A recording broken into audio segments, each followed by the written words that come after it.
4 line road మంజూరైంది. ఇప్పుడు నాకు ఆర్ఎండ్బి ఈఈ గారు చెప్పారు దాన్ని ఇమీడియట్గా కంప్లీట్ చేసే కార్యక్రమం చేస్తూ ఉన్నారు.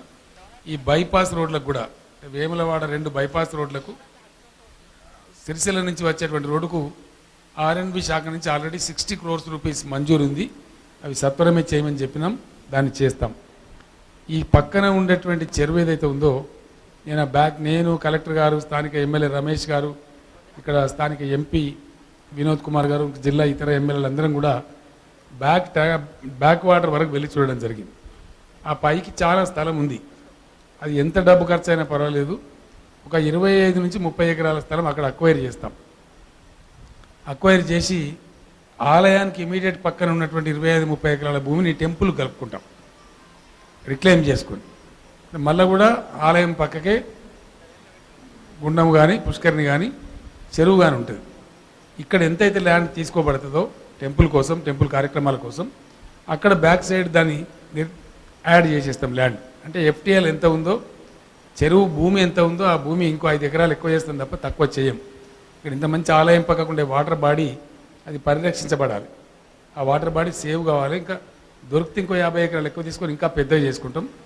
ఈ ట్యాంకు మీద కొంచెం నల్లమట్టి ఉంది కానీ ట్యాంక్ బెడ్లో కింది కొంచెం తవ్వితే మొత్తం బ్రహ్మాండమైన రెడ్ గ్రావెల్ ఉంది. దాన్ని తీసుకొని ఈ ట్యాంకు యొక్క కట్ట బండ్ ఏదైతే ఉందో దాన్ని కంప్లీట్ రింగ్ బండ్గా వేస్తాం. ఇట్లా మళ్ళీ తీసుకొచ్చి టెంపుల్ కలిపేటట్టు రింగ్ బండ్ లాగా టోటల్ రౌండ్గా ఉంటుంది. మధ్యలో ఆ మూల భాగం నుంచి ట్యాంకులోకి నీళ్ళు వచ్చేటువంటి మార్గం ఏదైతే ఉందో దాని మీద బ్రిడ్జి నిర్మాణం చేసుకుంటాం. నీళ్ళు రావడానికి ఇబ్బంది లేకుండా ఉండేటట్టు బ్రిడ్జి నిర్మాణం చేస్తాం. అది దాదాపు 125 అని వీళ్ళు అన్నారు. నా లెక్క అయితే ఇంకా ఎక్కువ కావాలి. సుమారు 150 ఫీట్స్తో చేస్తే బాగుంటుందని నేను అనుకుంటున్నా. కానీ నేను పంపిస్తా, ఎక్స్పర్ట్స్ని పంపిస్తాం. ల్యాండ్స్కేపర్స్ ఎక్స్పర్ట్స్ వస్తే వాళ్ళు చాలా బాగా చెప్తారు. అదే కాకుండా ఇప్పుడు మేము నాంపల్లి వరకు పోయినాం. పొద్దునవాడ వేములవాడ నుంచి వస్తే మన మెయిన్ కమాన్ ఏదైతుందో రోడ్డు మీద, సిరిసిల్ల కరీంనగర్ రోడ్డు మీద, ఆ కమాన్ నుండి వచ్చినాం. అట్లానే ఇప్పుడు ఈ బైపాస్ రోడ్లు ఉన్నాయి. ఇవన్నీ కూడా సరైన పద్ధతిలో వెడల్పు చేసి మంచి ప్లాంటేషన్ చేయించి కంప్లీట్ మైక్ సిస్టమ్ అంతా పెట్టి ఇక్కడ ఆలయంలో జరిగే సుప్రభాత సేవలు కానీ ఇతరత్ర సేవలు కానీ అన్ని మైక్లలో నిరంతరం వినిపించేటట్టు కూడా ఏర్పాట్లు చేసుకుంటాం. తద్వారా క్షేత్రం యొక్క పవిత్రత ఇంకా అద్భుతంగా పెరిగి ఇంకా గొప్పగా జరిగేటువంటి ఆస్కారం ఉంటుంది. దీన్ని కూడా ఇప్పుడు స్టార్ట్ చేస్తాం. చేసి రిక్లమేషన్కి వాడుకునే మట్టి కానీ, అంటే ఒక 20-30 ఎకరాలు కలుపుకుంటే దాన్ని పూడ్చడానికి వాడే మట్టి కానీ, లేదు రింగ్ బండ్ వేసే మట్టి కానీ కంప్లీట్ ఈ ట్యాంక్ బెడ్లోనే తీసుకుంటాం. 1 మీటరో 2 మీటర్లో చెరువు కూడా మనకు లోతు అవుతుంది. అప్పుడు దానిలో అద్భుతమైనటువంటి బోట్ షికారు పెట్టుకోవచ్చు, స్వామివారి యొక్క తెప్పోత్సవం కూడా నిర్వహించుకోవచ్చు. చాలా గొప్పగా చేసుకునేటువంటి ఆస్కారం ఉంటుంది. కాబట్టి చెరువు లోతు కావడం, ఆ మట్టినంతా ఈ రింగ్ బండ్కు వాడుకోవడం, రింగ్ బండ్కు 2 వైపులా కూడా సిమెంట్ రాళ్ళ గోడ కట్టేసి మన హైదరాబాద్ హుస్సేన్ సాగర్ ట్యాంక్ బండ్ లాగా దాన్ని చేసుకున్నట్టయితే దాని మీద చక్కటి రోడ్డు వస్తుంది. మంచి వాహ్యాలకి భక్తులు ఎన్ని లక్షల మంది వచ్చినా ఇంత పెద్ద 3.5 కిలోమీటర్ల బండ్ తయారవుతుంది.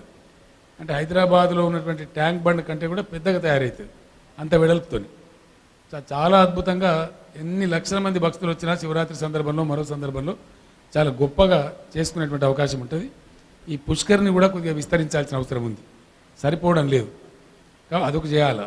అట్లానే మూలభాగం మీద మనకు బ్రిడ్జిలు శాంక్షన్ అని మొత్తం 4 లేన్ కంటే కూడా మంచి బ్రిడ్జ్ వచ్చే ఆస్కారం ఉంటుంది. ఎగ్జిస్టింగ్ది 2 కదా, 2 బ్రిడ్జిలు కూడా మంజూరైనవి. దాంతో మంచి కనెక్టివిటీ వస్తుంది. తర్వాత ఈ ఆలయం నుంచి ఆలయం ముందున్న ప్లేస్ చాలా బాగా ఉపయోగపడాలి. అదొకటి ఖరాబ్ చేయలేదు. వీళ్ళు కళ్యాణ మండపం కట్టిన కదా, మంచిగా ఉంది అది. ఆ ప్రాంగణంలో ఏమి కూడా కట్టనేమిగా ఆ కట్టను వెడల్పు చేస్తే ఈశాన్యం నుంచే బ్రహ్మాండంగా భక్తులు రావడానికి పోవడానికి, ఈ వెనక వైపు నుంచి రావడం సమంజసం కూడా కాదు, అటునుంచే వస్తారు. ఎంట్రెన్స్ అటే ఉంటుంది. తర్వాత ఈ నాంపల్లి కదా గుట్ట ఉన్నది, నాంపల్లి, ఆ నాంపల్లి పోయే రోడ్డును కూడా కొంచెం వైడెన్ చేసి డబుల్ లేన్ రోడ్డుగా మంచిగా చేసుకున్నట్టయితే శివరాత్రి లేదా శ్రీరామనవమి అటువంటి సందర్భాలలో మనకు చాలా సులభంగా 1 వే చేసుకున్నా కూడా ఆ సైడ్ నుంచి వచ్చే భక్తులు ఎక్కువ వస్తారు. కాబట్టి హైదరాబాద్ నుంచి ఇతర ప్రాంతాల నుంచి ఒక రోడ్డు రావడానికి, ఒక రోడ్డు పోవడానికి కూడా ఉపయోగించుకోవడానికి కూడా మనకు బాగా ఉపయోగపడే అవకాశం ఉంటుంది.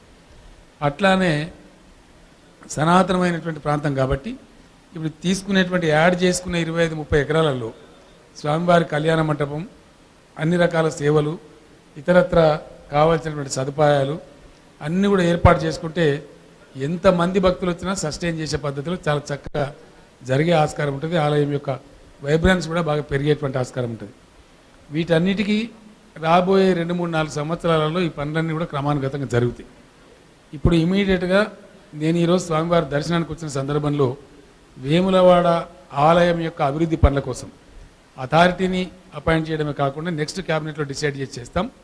నెక్స్ట్ క్యాబినెట్లోనే స్వామివారి ఆలయం యొక్క అభివృద్ధి పనుల కోసం ఒక 100 కోట్ల రూపాయలను కూడా కేటాయిస్తాం. దాని తదనంతరం డెఫినెట్గా ఇంకా రాబోయే రోజులలో ప్రతి సంవత్సరానికి రాష్ట్ర బడ్జెట్లో 100 కోట్లు పెట్టైనా సరే దీన్ని చాలా అద్భుతంగా గొప్పగా తయారు చేస్తాం. ఇది ఒక రోజుతో చేసే పని కాదు. ఒక 2, 3, 4, 5 ఏండ్లు దీక్షతోని ఆ స్థపతులు ఆలయ ఆగమం శాస్త్రం ప్రకారం చేసేటువంటి ఆ వైదిక నిపుణులు, శృంగేరి పీఠానికి సంబంధించిన పెద్దలు, కంచి కామకోటి పీఠానికి సంబంధించిన పెద్దలు వాళ్ళు చెప్తేనే ఇది ప్రశస్తంగా ఉంటుంది, వాళ్ళు చేస్తేనే కరెక్ట్గా ఉంటుంది. కాబట్టి ఇన్ఫ్రాస్ట్రక్చర్ కార్యక్రమాలు బయట మేమంతా చేసినా ఆలయం, ప్రధాన ఆలయం, గర్భగుడి దానికి సంబంధించి మటుకు అది మనం తీసుకున్న నిర్ణయాలు కావు. త్వరలోనే శృంగేరి నుంచి కూడా టీమును రప్పిస్తాం. ఆ ప్రకారంగా వేములవాడ బాగా చేసుకునే ఆస్కారం ఉంటుంది.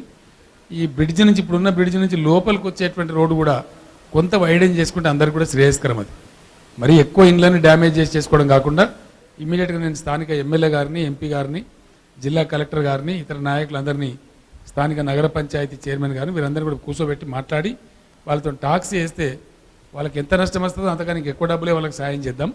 వాళ్ళని నష్టపెట్టాలనే ఉద్దేశం కాదు. వాళ్ళకి మంచి పర్మిషన్స్ కూడా ఇవ్వచ్చు. బిల్డింగ్స్ మనం కొంత ఎఫ్ఎస్ఐ కూడా ఎక్కువ పర్మిషన్ ఇచ్చే ఆస్కారం ఉంటుంది. అందువల్ల వాళ్ళు కూడా కొద్దిగా సహకరిస్తే బాగుంటుంది.